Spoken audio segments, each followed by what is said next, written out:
Hello students, welcome to geology concepts. आज हम discuss करने वाले हैं जियोलॉजिकल वर्क ऑफ ग्लेशियर।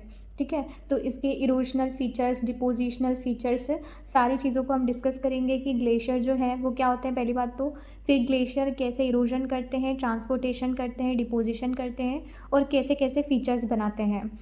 इस टॉपिक को बहुत ही इजी लैंग्वेज में, बहुत ही आसान भाषा में मैं आपको समझाने की कोशिश करूँगी कि कैसे कैसे चीज़ें होती हैं। ठीक है, अगर आपको ये वीडियो अच्छे से समझ में आता है तो please do like, share, subscribe and comment.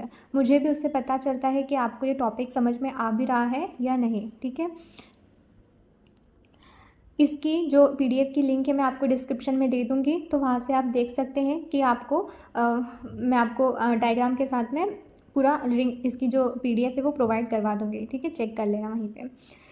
पहली बात तो ग्लेशियर क्या होते हैं। देखो, ग्लेशियर जो है उसका मतलब होता है एक thick mass of ice. Ice का मतलब तो सब जानते ही हैं, अपना बर्फ़ है। तो बर्फ़ का एक जो मोटा टुकड़ा है या एक बहुत बड़ा जो एरिया में फैला हुआ आइस है, बर्फ़ है, उसको ही हम ग्लेशियर कहते हैं। ठीक है, अब ये क्या करता है ग्लेशियर, ये मूव करता रहता है। ठीक है, ये इसकी स्पीड डिपेंड करती है। ठीक है कि क्लाइमेट इन्वायरमेंट कैसा है उसके हिसाब से, लेकिन ये क्या करता है, मूव करता रहता है ग्राउंड के अलोंग ग्रेविटी की वजह से। हमारी जो ग्रेविटी है, गुरुत्वाकर्षण बल जो है, उसकी वजह से ये ग्राउंड पे क्या करता रहता है, मूव करता रहता है। और ये आइस का जो है मास है, थिक मास ऑफ आइस है ग्लेशियर। ठीक है, ये बात समझ में आई? ओके।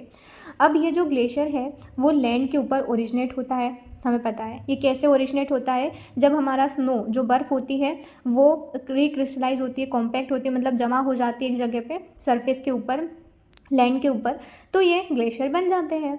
ग्लेशियर जो है वो ऐसी जगह पे बनते हैं जहाँ पे ज़्यादा स्नो इकट्ठा होती रहती है हर साल। हर साल वहाँ पे बहुत ज़्यादा बर्फ़ पड़ती है।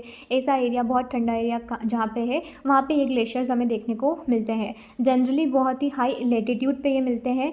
जनरली आर्कटिक रीजन है आपका, जहाँ पे बहुत ज़्यादा हाइट होती है। ठीक है, जहाँ पे बहुत ज़्यादा हाइट एलिवेशन पे कोई एरिया है, पहाड़ है। ठीक है, ऐसी जगह पे ये ग्लेशियर जो है वो बनते हैं। और जहाँ पे हर साल बहुत ज़्यादा स्नो इकट्ठा होती रहती है, वहाँ पे ग्लेशियर बनते हैं। इंडिया में देखा जाए तो हमारे हिमालय माउंटेन जो है वहाँ पे हमें ये ग्लेशियर्स देखने को मिलते हैं। ठीक है, तो ये था glacier, thick mass of ice. अब आगे चलते हैं। देखो, ग्लेशियर जनरली 3 टाइप के होते हैं, मतलब कि आप दुनिया में कहीं पे भी चले जाएं आपको ये 3 तरीके के ग्लेशियर मिलेंगे। ठीक है, वैली ग्लेशियर होगा या पिडमाउंट ग्लेशियर होगा या आइस शीट होगी। ठीक है, ये 3 टाइप के ग्लेशियर ही आपको देखने को मिलेंगे जनरली। तो देखते हैं पहले आगे बढ़ के कि क्या क्या है ये। पहले आता है वैली ग्लेशियर। वैली ग्लेशियर का मतलब है कि ये ग्लेशियर जो है वो क्रस्ट मतलब कि जो टॉप होता है, टॉप वाला जो पार्ट होता है उसको क्रस्ट कहते हैं। तो जो हाई माउंटेन्स की जो टॉप होता है वहाँ पे ये ओरिजिनेट होते हैं और एक वैली के अंदर ये क्या करते हैं, मतलब चलते हैं। ठीक है, जैसे कि हमारी जो रिवर है वो आपने देखी होगी कि एक कोर्स में जो है वो चलती है, उसी तरीके से ये वैली ग्लेशियर भी क्या करते हैं, इस तरीके से उस वैली जैसे शेप में ये चलते हैं, उनको हम वैली ग्लेशियर कहते हैं। इनके आसपास जो है वो स्टीप वॉल होती है। स्टीप वॉल मतलब बहुत खड़ी ऊंची दीवारें होती हैं, और इस पूरे वैली को, इस एरिया को इन्होंने इरोड कर दिया और एक वैली बना दी, और उस वैली में ये क्या कर रहे हैं, मूव कर रहे हैं। तो इनको हम वैली ग्लेशियर कहते हैं। मैं आपको इमेज में दिखा देती हूँ कि ये कैसे दिखते हैं। देखो, ये वाला जो आप देख रहे हैं यहाँ पे आसपास क्या है, माउंटेन्स है। ठीक है, ये आसपास माउंटेन्स है और बीच में क्या चल रहे हैं, हमारी रिवर जैसा चल रहा है ग्लेशियर। ठीक है, तो ये इसको हम क्या कहते हैं, इसको हम वैली ग्लेशियर कहते हैं। वैली की तरह ही ये रहता है, घाटियों की तरह। ठीक है, अब आगे देखो, ये फिर आता है पिडमाउंट ग्लेशियर। पिडमाउंट ग्लेशियर क्या होता है कि ये भी हिल रीजन जो होता है, जहाँ पे माउंटेन्स होते हैं, जहाँ पे हाइट वाला एरिया होता है, उसके जस्ट पास में, मतलब उसके जो डाउन साइड में या उसके फुट हिल्स जो है, मतलब फुट हिल जो नीचे वाला एरिया होता है, माउंटेन का नीचे वाला एरिया, वहाँ पे ये होते हैं। ठीक है, अगर मान लो ये वैली ग्लेशियर माउंटेन से आ रहा है रिवर की तरह और यहाँ पे आके जो है वो फैल गया। ठीक है, तो इसको हम पिडमाउंट ग्लेशियर कहते हैं। क्या कहते हैं, पिडमाउंट ग्लेशियर, मतलब फैला हुआ रहता है आइस की शीट की तरह ये दिखता है जनरली। ठीक है, जैसे मैं आपको बता देती हूँ कैसे दिखता है ये जो है, जैसे यहाँ पे से आया आपका ग्लेशियर आ रहा था और यहाँ पे आपका ये जो है वो क्या हो, शीट की तरह जम गया, तो उसको हम क्या कहते हैं, पिडमाउंट ग्लेशियर कहते हैं। फिर दूसरा दूसरा हमारा है आइस शीट्स। आइस शीट्स क्या होती है, ये बिल्कुल शीट की तरह, कोई वैली नहीं, कोई रिवर की तरह नहीं दिखेगा आपको, ये पूरा शीट की तरह एकदम, जहाँ दूर तक देखोगे तो सिर्फ ऐसे जो शीट है उसकी तरह ये फैला हुआ दिखेगा आपको, तो उसको हम आइस शीट्स कहते हैं। ठीक है, बहुत लंबे एरिया को ये कवर करता है। और आज के टाइम पे ऐसा ग्लेशियर आपको ग्रीनलैंड, अंटार्कटिका वाले जगह पर देखने को मिल जाएगा। ठीक है, कम से कम मतलब ये 1.7 मिलियन स्क्वायर किलोमीटर तक भी फैला हुआ हो सकता है। ठीक है, और कम से कम 1500 मीटर थिक, मतलब इतना जो है वो थिक हो सकता है, 1500 मीटर थिक हो सकता है ये आइस शीट्स। ठीक है, तो मतलब बहुत बड़ी शीट समझते हैं ना, बहुत बड़ी शीट, बहुत बड़ा एरिया। कितना बोल रहा है ये, कम से कम 1.7 मिलियन स्क्वायर किलोमीटर तक एरिया में ये क्या हो सकता है, फैला हुआ हो सकता है। ठीक है, आगे देखते हैं इसका क्या होता है, कैसे दिखता है ये।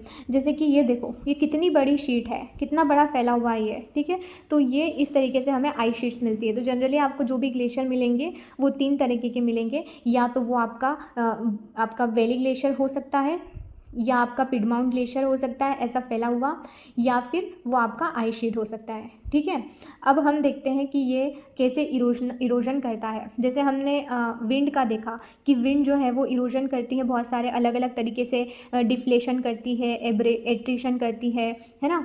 तो इसी तरीके से ये जो इरोजन करता है ग्लेशियर, वो 3 तरीके से करता है। एक तो प्लकिंग करके, इरोजन का मतलब तो पता है ना कि वहाँ की जो रॉक है उसको हटा दिया उसने, है ना, उसको कहीं पे लेके चला गया, उसको इरोड कर दिया उसने, उस रॉक को, वहाँ की जो रॉक थी उसको इरोड कर दिया और कहीं दूर जाके वो लेके चला गया, तो उसको इरोजन कहते हैं। तो ये 3 तरीके से इरोजन करता है। एक होता है प्लकिंग और क्वेरिंग, दूसरा होता है एब्रेशन, और फिर होता है फ्रॉस्ट वेजिंग। ठीक है, तो प्लकिंग क्या होता है, प्लकिंग मतलब तोड़ना या उसको वहाँ से खींच लेना, निकाल देना। ठीक है, जैसे हम फ्लावर को प्लक करते हैं, फ्लावर को हम तोड़ते हैं, तो इसी तरीके से यहाँ की क्या होता है, ये कैसे इरोज करता है। मान लो कि यहाँ पे आइस शीट थी, एक सरफेस था पहले, तो ये सरफेस है, यहाँ पे रॉक है, ये सरफेस मतलब रॉक है, और इसके ऊपर आइस जमी हुई है, मतलब ये ग्लेशियर जमा हुआ है। बट जब आइस मूव करता है ना, तो ये यहाँ की जो रॉक होती है उसको अपने साथ में लेके चला जाता है, प्लग कर लेता है, उठा लेता है, उखाड़ लेता है, एक तरीके से ऐसे कह सकते हैं। ठीक है, तो यहाँ की जो रॉक थी उसको क्या कर लिया इसने, उखाड़ लिया, तो मतलब इरोड कर दिया उस एरिया को, या उस सरफेस को इसने क्या कर दिया, इरोड कर दिया, और कहीं दूर जाके वो डिपोजिट भी करेगा ही सही, ऑब्वियसली। तो ये इसको हम कहते हैं प्लकिंग या क्वेरिंग। इसे आप प्लकिंग कहें, क्वेरिंग कहें, एक ही बात है। ठीक है, कि वो नीचे की जो रॉक थी उसको अपने साथ में लेके चला गया। अब मैंने बताया कि जब ये फ्लो करता है तो सरफेस जो रहती है, जो रॉक का सरफेस होता है, उससे ये क्या करता है, टकराता है और उसको उखाड़ लेता है। ठीक है, उसको अपने साथ में ले जाता है, पुल दैम आउट, एंड अपने साथ में उनको ले जाता है। फिर होता है एब्रेशन। एब्रेशन का मतलब क्या होता है कि हमने विंड में जब देखा था तो उसमें क्या था, एड्रेशन। एड्रेशन मतलब रॉक के टुकड़े एक दूसरे से टकरा रहे थे और वो और छोटे छोटे पार्टिकल्स में टूट रहे थे। ठीक है, तो इसी तरीके से एब्रेशन में यहाँ पे एक दूसरे के साथ में नहीं टकराते ये सेडिमेंट, बल्कि ये सरफेस के साथ में टकराते हैं। ठीक है, इसको हम एब्रेशन कहते हैं।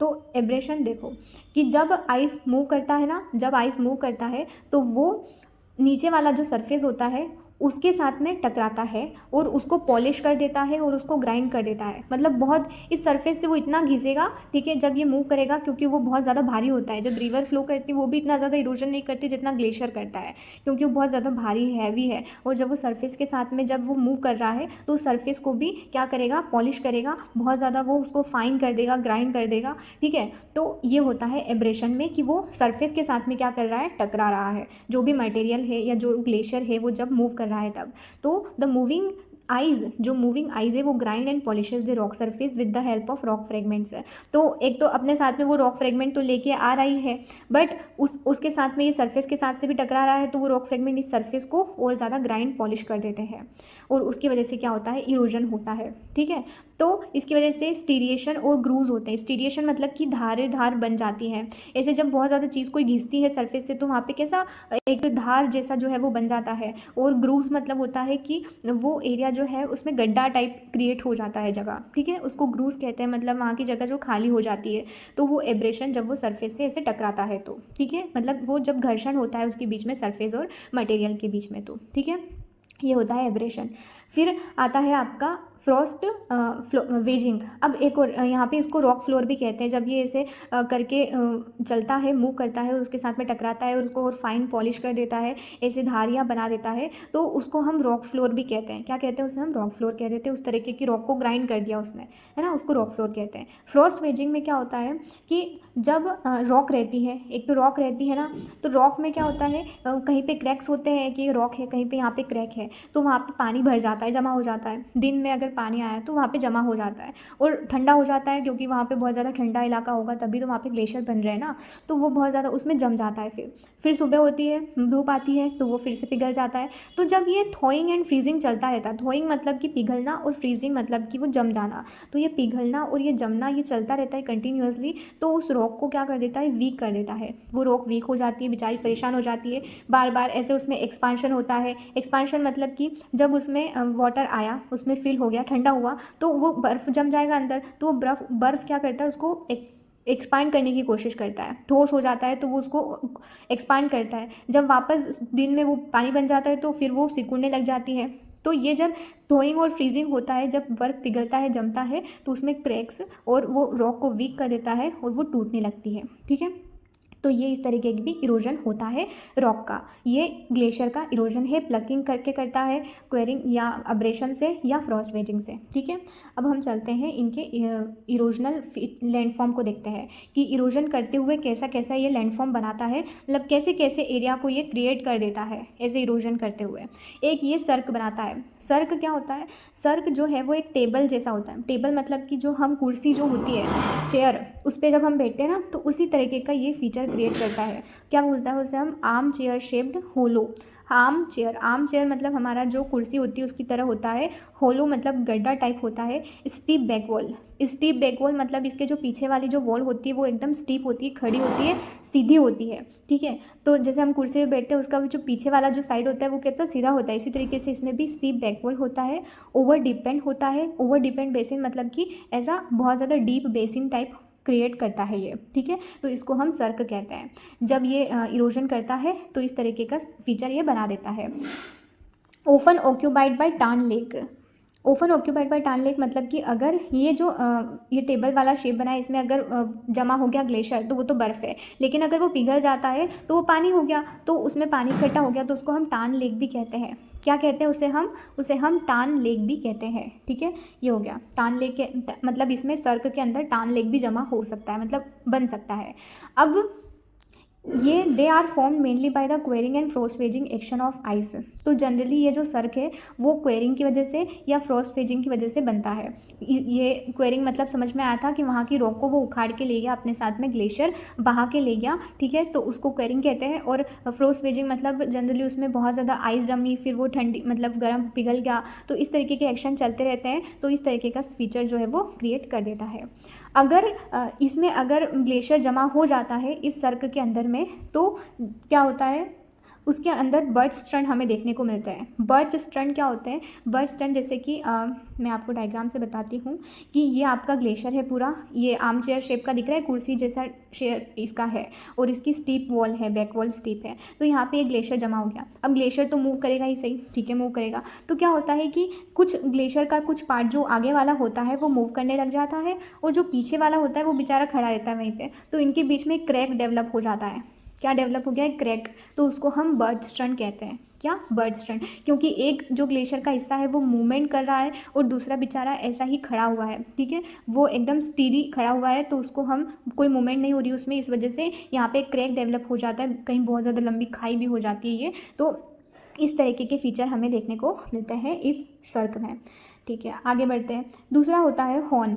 हॉर्न का मतलब होता है कि एक शार्पली पॉइंटेड ऐसा नुकीला जो शार्पली पॉइंटेड समिट मतलब जो सबसे ऊपर हाइट पे टॉप पे रहता है ना, उसको हम हॉर्न कहते हैं। तो ये ऐसा हॉर्न जो है वो कैसे बना, ऐसा पॉइंटेड जो टॉप है वो कैसे बना, ये एक इरोजनल फीचर है। ठीक है, इरोजन की वजह से ही बना है जनरली।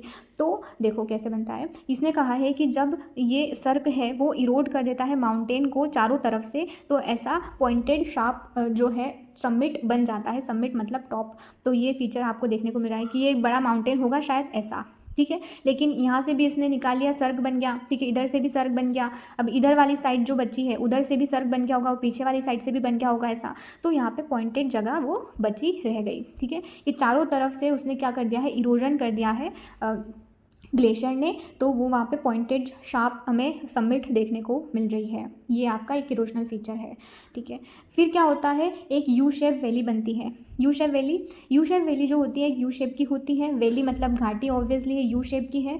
और जब आपका ग्लेशियर मूव करता है तो उसमें बहुत ज़्यादा भारी है वो, ठीक है, तो वो अपने साथ में रॉक को निकाल भी रहा है, मतलब इरोजन कर रहा है। तो इरोजन करके ऐसी वो घाटी बना देता है यू शेप की, जिसकी स्टीप वॉल होती है और फ्लैट फ्लोर होता है।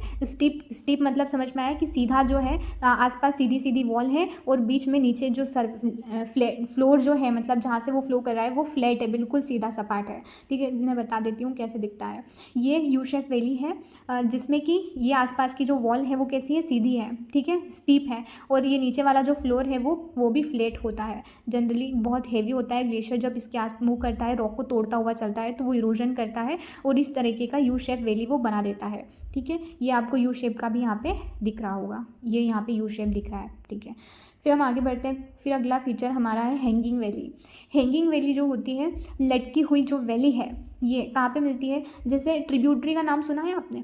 ट्रिब्यूटरी मतलब कि जब एक रिवर होती है, मेन रिवर होती है, और उस रिवर से दूसरी रिवर जो है छोटी छोटी उससे मिलती हुई जाती है, तो जो छोटी छोटी रिवर उससे मिलती है उनको हम ट्रिब्यूटरी कहते हैं, ठीक है। तो ये एक ट्रिब्यूटरी ग्लेशियर वैली है। ग्लेशियर वैली मतलब कि एक बड़ा ग्लेशियर है और उस ग्लेशियर से ये छोटा ग्लेशियर जो है वो मिल रहा है, ठीक है, एक ट्रिब्यूटरी का काम कर रहा है ये। तो ये हैंगिंग वैली जो है एक ट्रिब्यूटरी ग्लेशियर वैली होती है, जो मेन ग्लेशियर से मिलती है बहुत ही हाइट के ऊपर, एक बहुत बड़ी हाइट के ऊपर जो है ये एक वैली ग्लेशियर से क्या करता है, मिलता है। तो ये हैंगिंग वैली बन जाती है, ठीक है। अब ये क्या करती है, ये भी अपने साथ में इरोजन करेगी, ठीक है, बहुत ज़्यादा मटेरियल लेके आएंगी और ये भी बहुत ज़्यादा इरोजन करती हुई आएंगी। अगर ये कभी कभी वाटरफॉल भी बना देती है, अगर सूख जाती हैं या पानी मतलब कि बर्फ़ पिघल जाता है ग्लेशियर, तो ये जनरली वाटरफॉल भी बना देती है जंक्शन पे। जंक्शन जो है वो वाला एरिया जहाँ पे ये मेन जो वैली है उससे मिलती है। मेन मतलब कि जो मैंने वो वैली ग्लेशियर बताया था उससे जब ये मिलेंगी तो ये वहाँ पे जंक्शन पे वाटरफॉल भी क्रिएट कर देती हैं, ठीक है। जनरली जब ग्लेशिएशन होता है, डिग्लेशिएशन मतलब कि ग्लेशियर पिघल रहा है, ग्लेशियर हट रहा है वहाँ से, वाटर मतलब वहाँ पे पिघल रहा है तो वो वाटर में कन्वर्ट हो जाएगा, तो वो वाटरफॉल भी वहाँ पे बना देता है, ठीक है। ये कैसे दिखता है मैं बता देती हूँ आपको। ये जो है यहाँ पे ये वाला जो पार्ट है ये क्या है, आपका हैंगिंग वैली है, जो इस मेन वैली जो मेन वैली ग्लेशियर है उसमें आके मिल रहा है, ठीक है। अगर पिघल जाएगा तो वाटरफॉल भी क्रिएट कर सकता है। ये इस तरीके का आपको दिखेगा फीचर, ये भी इरोजनल फीचर है एक, ओके। फिर आता है फिजॉर्ड्स। फिजॉर्ड्स जो है वो वैली ग्लेशियर ही है, लेकिन उसमें आ गया है सी वाटर। मतलब वैली ग्लेशियर में क्या ग्लेशियर था और वो उसने वैली टाइप घाटी टाइप एरिया क्रिएट कर दिया था, उस पूरे एरिया को इरोड करके वहाँ की रॉक को हटा दिया और वैली बना दी, घाटी बना दी, और उसमें ग्लेशियर जमा हो गया, तो वो वैली ग्लेशियर हो गया था। बट इसमें क्या हो गया है कि ये जो वैली ग्लेशियर था उसका ग्लेशियर मान लो पिघल गया, ठीक है। और ये जनरली ऐसे एरिया में होता है जहाँ पे कोस्टल एरिया हो, मतलब जो समुद्र होता है ना उसके पास में। तो जहाँ पे भी समुद्र के पास में अगर कहीं पे वैली ग्लेशियर है, तो जब वैली ग्लेशियर पिघल जाता है तो उसके अंदर ये सी वाटर जो है, मतलब जो समुद्र का पानी है वो उसमें इकट्ठा हो जाता है उस घाटी के अंदर में, तो उसको हम फिजॉर्ड्स कहते हैं, ठीक है, उसको हम फिजॉर्ड्स कहते हैं। देख लेते हैं इसकी क्या डेफिनेशन है या इसके बारे में क्या लिखा है कि glacier that descend from coastal mountain. Coastal mountain मतलब कि जो हमारे तटी वाले इलाके होते हैं, समुद्र के पास किनारे वाले जो माउंटेन्स होते हैं, अगर वहाँ पे कहीं पे ग्लेशियर है तो वहाँ पे जो है सी लेवल का जो पानी है वो क्या कर देता है, उस एरिया को इरोड करता रहता है, उससे टकराता रहता है पानी, वाटर मतलब जो समुद्र का पानी है, और उसको और डीपन और इरोड करता है। जो पहले से वैली ग्लेशियर बना हुआ था और उसको और ज़्यादा टकरा के ये क्या कर रहा है, और ज़्यादा इरोड कर रहा है, और उसमें उसका पानी जो है वो जमा होता जा रहा है, तो उसको हम फिजॉर्ड्स कहते हैं। ये भी एक इरोजनल फीचर है, क्योंकि ये भी और उस जो वैली है उसको क्या कर रहा है, डीप कर रहा है और ज़्यादा इरोड कर रहा है, ठीक है। Over deepen narrow channel of glacier. Over deepen मतलब बहुत ज़्यादा डीप कर देता है ये इरोड कर करके, और उसके अंदर में ये पानी इकट्ठा कर देता है। कहाँ पे देखने को मिलता है, नॉर्वे, ब्रिटिश कोलंबिया और अलास्का, ये जगहों पे ये फिजॉर्ड्स देखने को मिलते हैं। जैसे देखो ये समुद्र का पानी है, मुझे अच्छी इमेज नहीं मिली, ठीक है, लेकिन मैं समझा देती हूँ कि ये आपका वेली ग्लेशियर है। माउंटेन बड़े बड़े होंगे और भी हाइट के, लेकिन ठीक है। तो ये वेली ग्लेशियर जो है जब पिघल जाता है तो इसके अंदर में ये पानी जो है वो चला जाता है, ठीक है, फिजॉर्स बन जाते हैं और ज़्यादा इसको डीप करता रहता है और इरोड करता रहता है ये समुद्र का पानी, ठीक है, सी वाटर जो भी है। अब हम चलते हैं ट्रांसपोर्टेशन। ये इरोजनल फीचर्स थे, फिर से देख लेते हैं क्या इरोजनल फीचर्स हमारे टोटल कितने हैं। एक तो फिजॉर्स हैं, है ना, एक सर्क हमने देखा था, रुक जाओ इसको मैं ठीक है, फिजॉर्स है। फिर एक हमारा ये हैंगिंग वैली है, हैंगिंग वैली जो क्या कर रही है, अपना ग्लेशियर है और वो मेन ग्लेशियर से मिल रही है और जंक्शन जहाँ पे पॉइंट पे मिल रही है वहाँ पे वाटरफॉल भी क्रिएट कर देती है। फिर हमारा यू शेप वैली है जो कि इरोजन की वजह से ही बना है, ठीक है। जब मेन ग्लेशियर आया तो उसने यहाँ की रॉक को इरोड कर दिया और एक स्टीप वॉल, खड़ी खड़ी दीवारें रहेंगी आसपास और बीच में जो फ्लोर होगा वो भी फ्लैट होगा। फिर ये आपका हॉर्न है, क्यों बना है ये, क्योंकि चारों तरफ से सर्क जो है वो बन गए हैं माउंटेन के, यहाँ से सब इरोड कर लिया मटेरियल, बीच में सिर्फ एक पॉइंटेड टॉप बचा समिट, उसको हम हॉर्न कह देते हैं, ठीक है, ये हो गया। फिर हॉर्न के बाद में एक और था सर्क, ठीक है। तो ये कुर्सी जैसा शेप और इसमें बर्ड स्टंट बन जाते हैं कभी कभी, अगर पानी पिघल गया है ग्लेशियर तो उसमें ये टान लेक भी बन जाता है, ठीक है। बर्ड स्टंट मतलब कि ग्लेशियर का एक हिस्सा चला गया और पीछे वाला हिस्सा जो है वहीं पे रह गया चिपका हुआ, ठीक है, इस वॉल के साथ में वो लगा हुआ रह गया और आगे वाला बढ़ गया आगे, तो बीच में एक जो है खाई क्रिएट हो जाती है, डीप क्रैक बन जाता है, ठीक है। फिर अब चलते हैं ट्रांसपोर्टेशन पे। ग्लेशियर ट्रांसपोर्टेशन भी करता है। ट्रांसपोर्टेशन लेके कहाँ जा रहा है ये देखो, ये ट्रांसपोर्टेशन करता है मतलब मटेरियल लेके जा रहा है अब ये। तो जनरली 3 तरीके के ये लोड को कैरी करता है 3 तरीके से। एक तो सुप्रा ग्लेशियर लोड होता है इसके पास में। सुप्रा ग्लेशियर मतलब कि आइस के सरफेस के ऊपर, मतलब ये आइस है और आइस के सरफेस के ऊपर लोड लेके चल रहा है। दूसरा होता है इन ग्लेशियल, मतलब कि या इसके आइस के अंदर ही ये लोड को लेकर चल रहा है। और एक होता है सब ग्लेशियल कि आइस के नीचे लोड लेकर ये चल रहा है, मतलब ग्लेशियर मूवमेंट तो कर ही रहा है। अब मूवमेंट कर रहा है तो उसमें सुप्रा ग्लेशियल हो सकता है कि आइस के ऊपर लोड लेके चले, या इन ग्लेशियल आइस के अंदर लोड लेके चले, या आइस के नीचे सब ग्लेशियल लोड लेके ये चल सकता है, ठीक है। तो ये ट्रांसपोर्टेशन होता है ग्लेशियर का। आगे बढ़ते हैं। फिर डिपोजिशन, तो डिपोजिशन भी करेगा कहीं पे जाके, वो इकट्ठा भी कर देगा जो भी मटेरियल वो रॉक लेके आया, सैंड, ग्रेवल, जो भी कंकड़ पत्थर या जो भी मटेरियल रॉक को लेके आया तोड़कर वो, तो उसको डिपॉजिट भी करेगा कहीं पे। अब वो डिपॉजिट करेगा तो कैसे फीचर बनाएगा, ये बनाता है इस्कर, ठीक है। इसकर क्या होता है, एक लॉन्ग विंडलिंग रिज है। लॉन्ग विंडलिंग मतलब हवा की तरह जो है वो ऐसे बह रही है और हवा की तरह लहरा के जो है वो बना रही है रिज तुमने, जैसे मैंने आपको मिड अटलांटिक रिज बताई थी, जब ओशियन के अंदर में लावा फ्लो करता है तो ऐसे लंबा जो है रिज वो बना देता है और वहाँ से वो लावा फ्लो होता है। रिज मतलब एक लंबी सी क्या बोल सकते हैं, एक लंबी लाइन जैसे कह सकते हैं, और वो ऐसा एरिया बना रहा है लेकिन वो लहरा के चल रहा है ऐसा, ठीक है, विंडलिंग होगा थोड़ा, तो ऐसे रिज टाइप एरिया आप क्रिएट कर सकते हो। तो ये इस्कर्स जो है वो डिपोजिशनल फीचर है। डिपोजिशनल फीचर मतलब कि जनरली ये मैं बताऊंगी कैसे बना। Drift, stratified drift found in middle of ground moraine, जो मोरेन्स होते हैं उनके बीच में ये देखने को मिलता है। देखो क्या हुआ है, सिर्फ इन्होंने डिपॉजिट ही किया है। डिपॉजिट मतलब जो भी मटेरियल आता है उसको एक जगह पे इकट्ठा कर दिया। इकट्ठा कैसे किया है, एक लंबे रिज के शेप में इसने इकट्ठा किया है, ठीक है। ये किलोमीटर्स तक चल सकता है, किलोमीटर्स लंबा हो सकता है ये, इतना लंबा। ये टनल जैसा दिखती है ना आपको, सीधी सीधी सड़क जो होती है, रोड होता है, उस तरीके से भी आप इसको देख सकते हो। और मतलब मटेरियल को इसने डिपॉजिट किया है तो इस्कर के शेप में, ऐसे इस्कर रिज की तरह इसने, विंडलिंग रिज की तरह इसने डिपॉजिट किया है। बहुत किलोमीटर तक भी ये चल सकता है और जनरली पैरेलल होता है मूवमेंट की डायरेक्शन पे, मतलब अगर ग्लेशियर ऐसे मूव कर रहा है तो ये इसके पैरेलल ही बन जाते हैं, ठीक है, डिपॉजिट करता हुआ चलता है। हाँ देखो मैं कैसे होते हैं ये है आपका सरफेस और यहाँ पे है इस्कर। अब ये डिपॉजिट कैसे हुआ, देखो मैं बताती हूँ कि आपका मान लो ये पूरी आइस शीट है, ये क्या है, पूरी आइस है और नीचे सरफेस है, ठीक है, इतनी मोटी जो है आइस शीट है। अब इसमें बहुत ज़्यादा प्रेशर जो है लग रहा है, इतना बड़ा आइस जो है भरा हुआ है पूरा आइस से ग्लेशियर ये, तो इसकी वजह से ये नीचे वाला जो आइस है ना वो क्या करता है, पिघलने लग जाता है। तो यहाँ का मान लो जो आइस था वो क्या कर रहा है, पिघल गया है, और वो पिघल के रास्ता ढूंढ रहा है कि मैं कहाँ से निकलूँ। तो आगे की आइस जो है उसको भी ये प्रेशर क्रिएट करता है और एक टनल बना लेता है। टनल मतलब अंदर ही, आपने देखा होगा कि ऊपर से तो हमें ऐसा लगता है ग्लेशियर पूरा जमा हुआ है, लेकिन अंदर से पानी भरा हुआ होता है, ठीक है। तो वो क्या करता है, एक टनल बना लेता है, एक टनल क्रिएट कर लेता है, और वो टनल जो है उसमें ये बहती हुई मतलब एक नदी बन जाती है। और जब ये नदी बन जाती है तो उसमें डिपॉजिट भी करेगी मटेरियल जो इसके पास में है, जो भी लोड है, जो भी सेडिमेंट मतलब कि जो सैंड है या जो कंकड़ पत्थर है, मटेरियल जो भी सेडिमेंट है, तो उसको ये डिपॉजिट भी करती हुई जाती हैं। ये रिवर बन गई है ये अब, तो ये डिपॉजिट। बट जब क्या होता है, जब ये पूरा ग्लेशियर पिघल जाता है, ठीक है, ये सूख जाता है, तो हमें सरफेस पे कुछ ऐसा दिखाई देता है कि जहाँ पे बीच में इसने डिपॉजिट किया था मटेरियल, ये हमें ऐसा रिज शेप में दिखाई देता है ईस्कर, ठीक है, ये ऐसा रिज शेप में दिखाई देता है। अब आगे बढ़ते हैं मोरेन।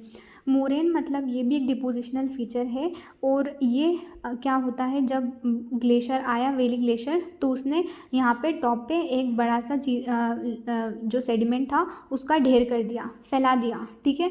तो ये नैरो रीजेस होती हैं, छोटी छोटी रीजेस होती हैं, इनकी हाइट जनरली 30 मीटर से ज़्यादा होती है, 30 मीटर से ज़्यादा, और ये बहुत सारे टाइप के हो सकते हैं। सरफेस के ग्राउंड के ऊपर अगर उसने डिपॉजिट किया है आइस के नीचे, तो उसको हम ग्राउंड मोरेन कहते हैं। रिसेशनल मोरेन कहते हैं, आर्क शेप का होता है, रिसेशनल जनरली ऐसा आर्क शेप का होता है। लेटरल मोरेन मतलब साइड में डिपॉजिट कर दिया अगर, तो वो मतलब कि समझो कि ग्लेशियर जो है वो ऐसे चल रहा था, अपने साथ में मटेरियल भी लेके चल रहा है, अगर उसने बीच में ही वो डिपॉजिट करता हुआ गया तो उसको हम ग्राउंड मोरेन कह देते हैं।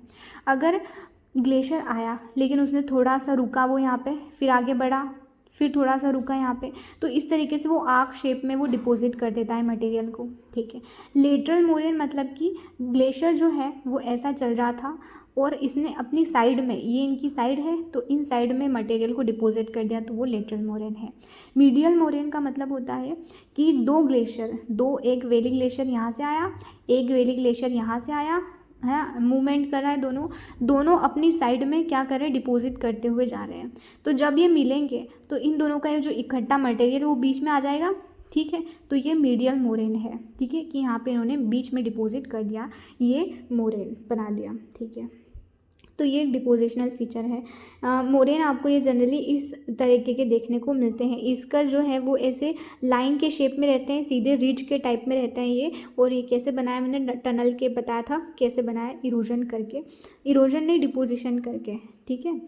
अब ड्रम लाइन जो होती है वो छोटी स्मूथ इलिप्टिकल शेप की, इलिप्टिकल मतलब डोम, ऐसा डोम शेप का जो है वो डिपॉजिट ये कर देता है ग्लेशियर आपका। जब ऐसा डिपॉजिट करता है तो उसको हम ड्रम लाइंस कहते हैं। बट ये जनरली पूरी ऐसी इलिप्टिकल नहीं होती है, पूरी ऐसे डोम शेप में नहीं होती है, ये थोड़ी सी आगे से, मतलब ये जो हेड है इसका ऐसा पॉइंटेड होता है, मतलब स्टीप मतलब सीधा होता है, और ये फिर ऐसे घुमावदार बन के पूरा लंबे एरिया में ऐसे डिपॉजिट कर देती है। तो आपको ये कैसा दिखेगा कि ये इलिप्टिकल ही है, मतलब राउंड ही है, ऐसा गोल शेप में ही है, ठीक है। तो ये ड्रम लाइन होते हैं। ये ड्रम लाइन जनरली हमें बहुत साथ में मिलते हैं, मतलब बहुत सारे जो ड्रम लाइन्स है वो साथ में हमें देखने को मिलते हैं कि ऐसा फ्लो कर रहा था आपका ग्लेशियर, लेकिन बीच बीच में उसने क्या कर दिया है, डिपॉजिट कर दिया है थोड़ा थोड़ा मटेरियल, तो ये आपके ड्रम लाइन बन जाते हैं। मैं बताऊँगी कैसे दिखते हैं। ये 20 से 30 मीटर हाइट के हो सकते हैं, कुछ किलोमीटर लंबे भी हो सकते हैं। जनरली हमें सिंगल नहीं मिलते हैं, मतलब एक ड्रम लाइन आपको दिखे ऐसा नहीं है, बहुत सारे आपको ग्रुप में ये देखने को मिलते हैं, क्योंकि ग्लेशियर चल रहा था और कहीं कहीं बीच में उसने डिपॉजिट करते हुए वो गया। तो जब ग्लेशियर सूख गया तो हमें ये ऐसे शेप देखने को मिल जाते हैं, ठीक है। ये मिट्टी ही है, जनरली रॉक कह दो, सेडिमेंट तो वही होता है। तो ये इस तरीके से आपको ये देखने को मिलेंगे, ठीक है। अब हमने सारे इरोजनल डिपोजिशनल फीचर डिस्कस कर लिए और ट्रांसपोर्टेशन भी हमने डिस्कस कर लिया है कि कैसे बनता है। एक बार फिर से मैं आपको बता देती हूँ क्या क्या है, ठीक है। सबसे पहले हम देखते हैं हमारे डिपोजिशनल फीचर में आता है ईस्कर। ईस्कर जो है वो एक कुर्सी के चेयर के शेप का रहता है। फिर उसके बाद में आता है आपका सॉरी वो तो सर्ग था। ये जो है ईस्कर जो है वो आपका पैरेलल रिज की तरह दिखता है जो ग्लेशियर के पैरेलल चलता है ना। फिर आता है मोरेन जो कि इकट्ठा मटेरियल है, कहीं पे डिपॉजिट कर दिया है, कहीं साइड में डिपॉजिट कर दिया है, कहीं पे बीच में डिपॉजिट कर दिया है। तो ये सब डिपोजिशनल फीचर्स हैं। और उसके बाद में अब ये ग्लेशियल टिल से कंफ्यूज मत होना। टिल मतलब मटेरियल होता है, जो भी सेडिमेंट ये लोड करके लेके जा रहा है उसको हम क्या कहते हैं, उसको हम टिल कहते हैं, ठीक है। और फिर आपका आता है ड्रम लाइन। ड्रम लाइन एक डोम शेप का रहता है, ठीक है। ये डिपोजिशनल फीचर थे मेनली 3। आई होप आपको ये लेक्चर अच्छे से समझ में आया होगा। If you like the video please do like.